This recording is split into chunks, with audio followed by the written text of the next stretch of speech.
We have learned that the most prominent member of the Republican Party, former President George W. Bush, will not be attending the Republican convention next month. He will not be speaking there.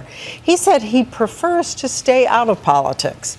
But stepping into the public eye today was his wife, former First Lady Laura Bush, in Washington, D.C. She was attending an international AIDS conference, and ABC's John Karl had a chance to sit down for an exclusive interview with her.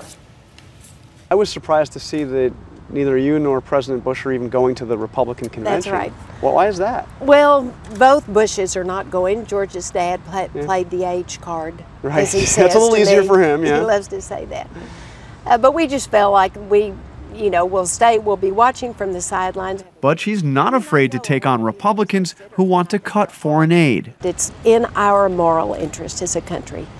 The wealthiest country in the world, and we still are the wealthiest country in the world, to help other people if we can. As president, her husband launched a $15 billion effort to fight AIDS in Africa, something that caused AIDS activist Elton John this week to tell us that Bush had done more to fight AIDS than any other president. I didn't like his policies, but I have to say when I met him, I found him charming, I found him well-informed, and I found him determined to do something about the AIDS situation. That's very nice.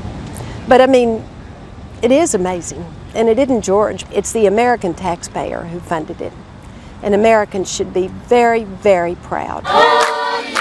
For the Bushes, the mission continues, recently making their second trip to Africa in 8 months. So on this latest trip, you mentioned you went and actually refurbished a clinic. That's right. Did some painting.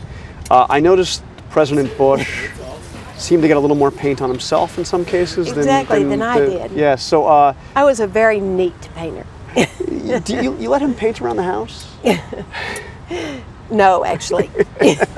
George wanted people there, especially to see him as a laborer, and it was a labor of love.